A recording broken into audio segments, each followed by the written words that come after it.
They say that humans are social creatures. Humans want to gather, humans want to join.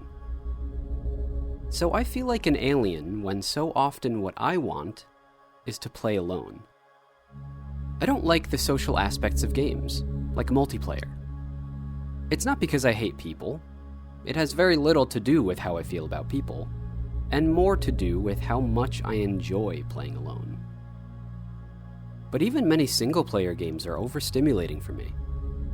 Don't get me wrong, I like games full of activity and sounds and characters. A bustling world in a video game is a technical achievement, and if it's done well, it deeply excites me. But closer to my heart are the rare games that strive to do the opposite. The games that make me feel a little less alien.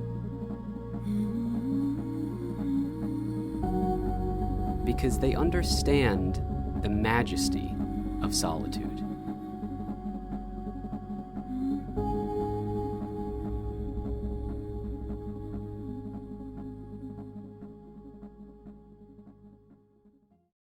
In my childhood bedroom, there was a painting on the wall. I don't know what happened to that painting, and I don't know who the artist is, so I'll have to describe it as best I can from memory. In the foreground, there was a marble lounge chair. Next to it was a single Greek column and a single Greek vase. And in the background were the dunes of a vast pink desert. That painting spoke to me. It captured a solitude that I longed for. And I would stare at that painting until I could almost hear the empty wind on the sand. Many years later, when I was in a different bedroom and that painting was already just a memory, I played the game Journey for the first time. And I was spoken to again. There's a lot to say about Journey, but what I want to highlight first is one of the most important aspects of a solitary game, and that is the quiet. Quiet enough to distinctly hear the ground shifting under my feet. Quiet enough to hear even the softest passing breeze. And crucially, quiet enough to hear my own thoughts. Not a single word is said in the game, but the sand speaks. It murmurs when you walk through it. It hums in delight when you slide down a dune.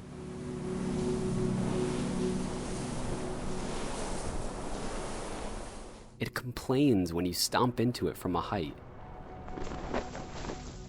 It hisses when bullied by the wind.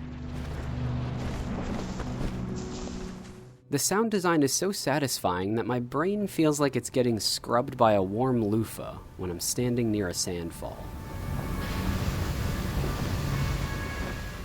It's not just the audio. Journey is a visually quiet game as well.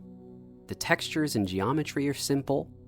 The scenes are painted with just a few main colors, so the palette never becomes overwhelming. The spaces are wide and empty with easy-to-read shape language. It helps that so much of the game is dominated by yawning dunes.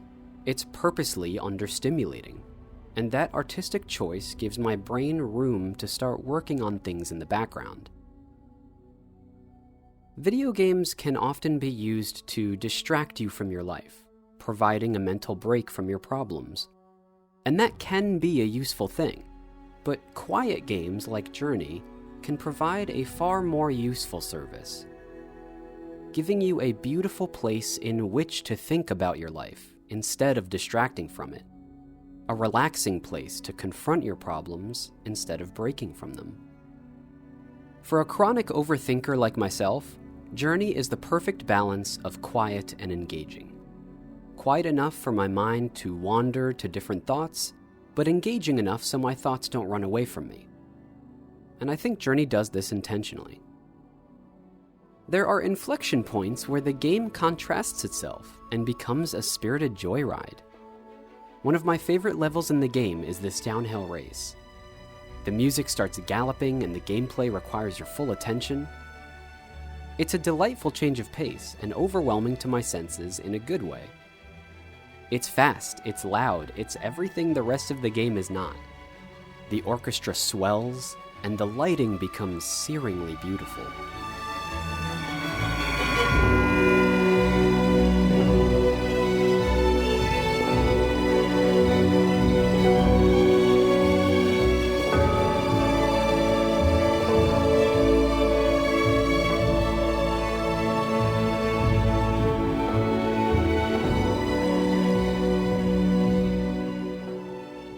And just as the ride reaches its climax,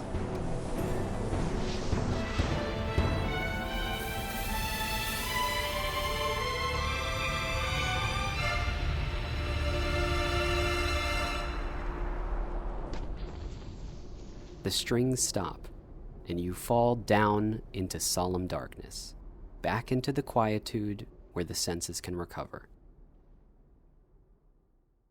There are other points in the game like this that serve as expertly placed refreshments, and I appreciate them so much more because of the mellow baseline the game is rising from. Journey is also mechanically quiet. The controls include a jump button, an interact button, and that's all you need to make it through the whole game. There's nothing inherently bad about upgrades or armors and weapons and other tools that you might get in other games, but in Journey, the lack of complexity contributes to the kind of solitude they are trying to capture, one in which nothing extrinsic distracts from your private relationship with this desert. The result is a serene world, thoughtfully dotted with gems of activity. Another way a game can capture the majesty of solitude is through mystery. This works symbiotically with quietude, because if the game is quiet enough to hear my own thoughts, it then has an opportunity to give me something to think about, questions to ask. Like, what is that light in the distance? What are these markers? Are they graves? And what am I? Journey lets its visual storytelling feed you small crumbs of information about the world, but crucially never gives up too much. Not because it's trying hard to keep up an air of mystique, but because the areas of this game, like the long-forgotten places on Earth, are without a representative. You're the only one here. It's a world that clearly used to have a civilization, with images and architecture that imply a vibrant culture, but has been dead for so long that the sand has almost completely taken it all back.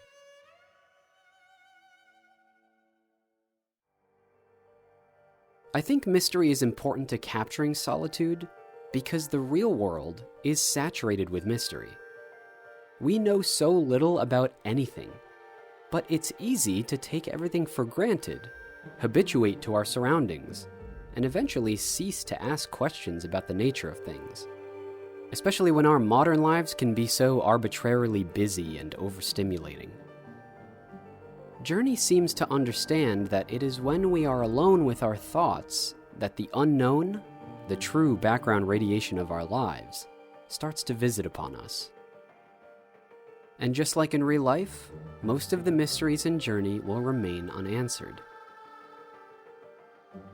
What kind of pilgrimage are you on? What exactly led to the demise of your ancestors? Why are these creatures seemingly made of fabric? And why do they rejoice when you sing?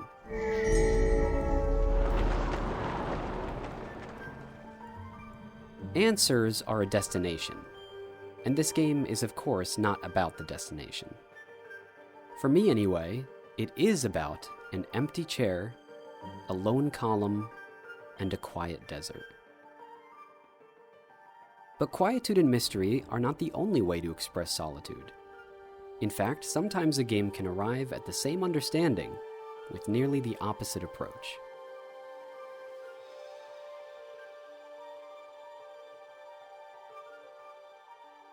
The world may be filled with mystery, but it is also full of detail. Infinite detail. The closer you look at anything, the more details emerge. And not only that, they multiply, growing exponentially. Bodies are made of cells, which are made of proteins, which are made of molecules, which are made of atoms, which are made of quarks, and past that point, only theories can guess. Video games cannot hope to match this depth. But Red Dead Redemption 2 is the closest they've gotten so far.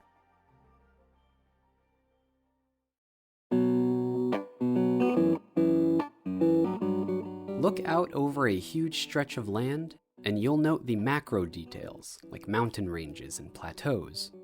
Get in closer, and mid-range details start to emerge, like rivers and trees. Closer still, and you will discover large animals and foliage. Even closer, and minor details start to blossom. Fish in the river, squirrels in the bush. And for most games, that would be the end. But here, micro details exist, like the muddy trail of a snapping turtle, the steamy breath of your horse in the cold, the distant groaning of a glacier.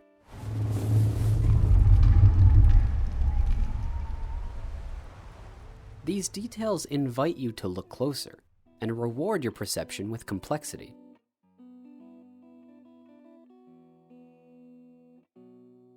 One of the joys of solitude in real life is the details that I start to notice around me that would otherwise fall under my radar of attention. The grain patterns of wood, the stitching on clothes, the sheen of brushed metal. The main character, Arthur, seems to also find joy in these details, because when he sees something new, even little things, he will draw them or write about them in his notebook.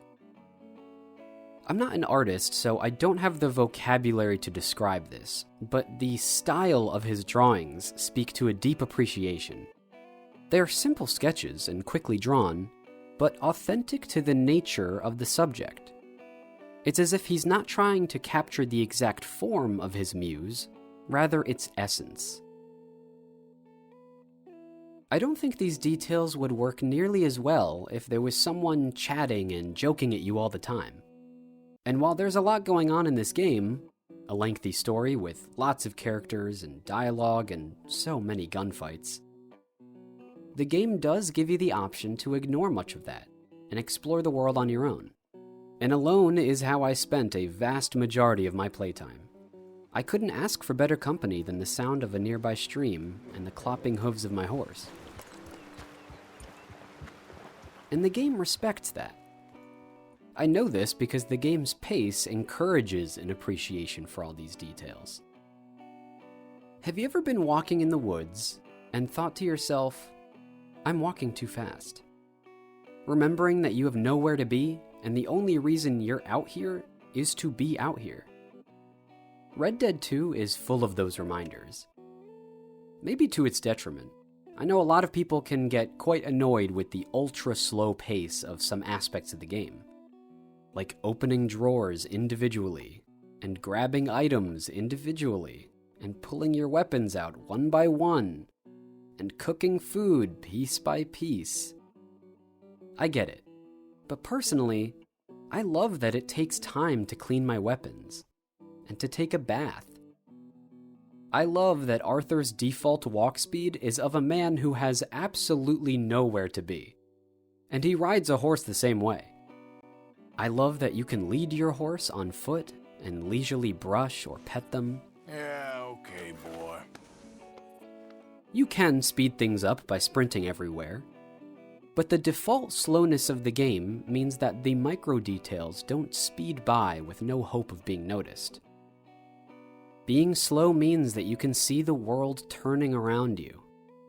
When you spend the night camping out in the snow, you have plenty of time to sit by your fire, cook the food you hunted earlier, brew and bottle medicines with herbs you collected, maintain your weapons and ammo, have a cup of coffee, and still have time to sit in your tent and read your journal, knowing the sun won't be up for a while. Many games with a day-night cycle have such a fast-running clock that setting up a tent and sleeping for the night would feel kind of silly. But here, the deep hours of night are almost as sleepy and unnerving as they can be in real life. And waking up at sunrise is so much better when it actually feels like you have a full day ahead of you.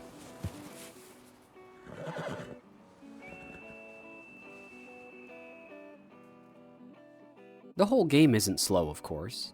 There are places full of commotion where people will holler for your attention or curse you from behind to keep up with traffic. But the game is slow where it matters, and generally speaking, lets you dictate your own pace in the way only a solitary individual can. However, there are things that a solitary individual cannot do.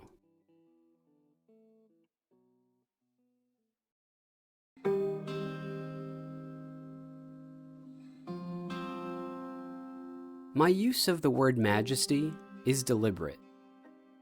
We don't call a tiger majestic just because it's beautiful. We say that because it is also dangerous.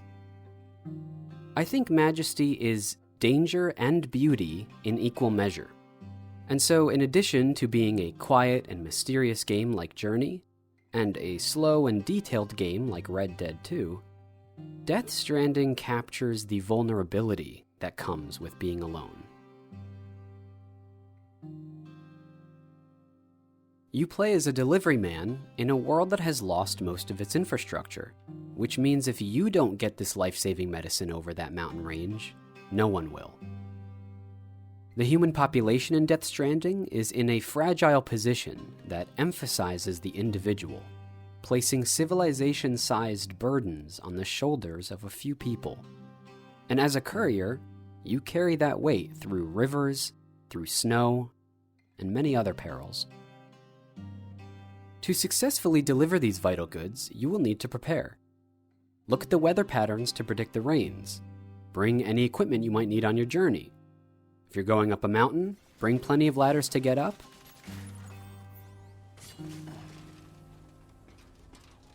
And climbing anchors to get down.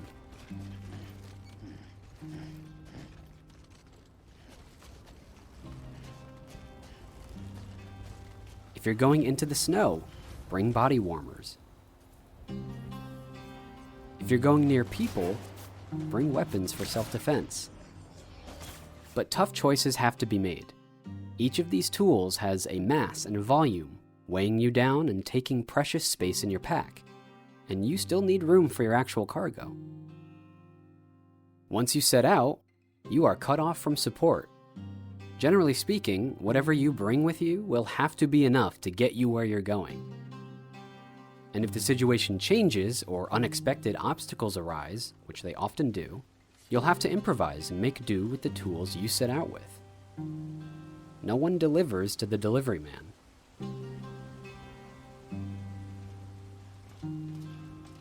Getting through these challenges might have been frustrating to me if the world wasn't so gorgeous.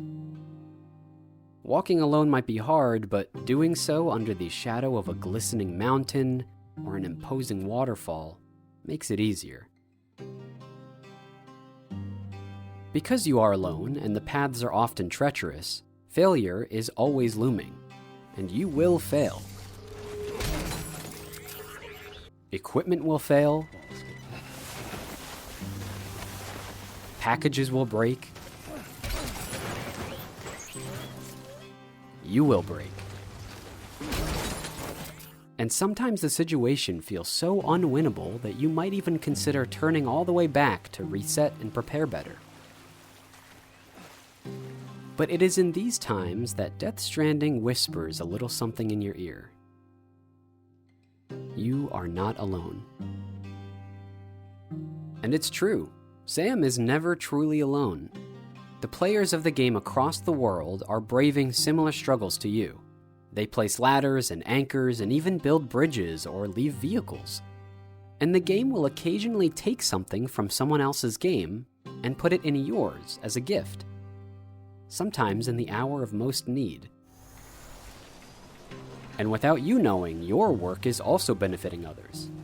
The power generator you placed in the perfect spot along a difficult path could help countless players in the future. More than that, Death Stranding has large-scale projects that without a Herculean effort you could never complete alone. These massive highways require a quantity of raw materials that only a community could provide. And through the contribution of that unseen community, you can then deliver more valuable cargo to more remote places in a fraction of the time. There are simply things you cannot do alone. This is of course true in real life as well. You can't have a chorus with one singer. And much of the things I use and enjoy were made by more hands than I could guess and developed over the course of more generations than I could count. I am never truly alone. Importantly, these roads are not just built by a community, they are maintained. They degrade over time, and they require a small but steady supply of raw materials to remain usable. Because of this communal gameplay mechanic, there will come a day when no one is playing this game anymore, and all the roads will fall to ruin, never to be built again. Building big things can feel like a big achievement, but it doesn't mean much without maintenance, a less glamorous but equally important part of infrastructure. It's funny how this game about solitude shows as much love for people as it does for the person.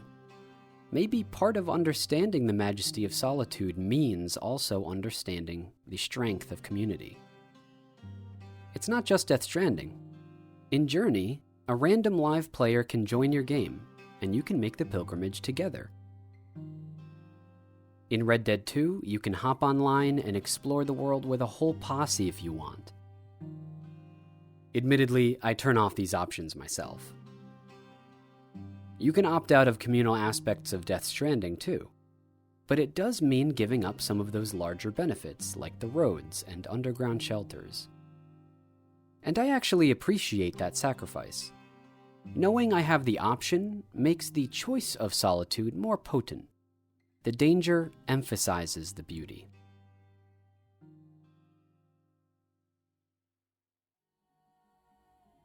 I don't know about you, but I typically feel the most lonely when I'm around groups of people. I think this is because, for me, loneliness does not come from being alone, but from feeling misunderstood. And I think that's part of why I appreciate these games so much. When I'm walking through the desert of Journey, or the forests of Red Dead 2, or the volcanic fields of Death Stranding, I feel seen. I feel alone, but not lonely. I hope you can see why.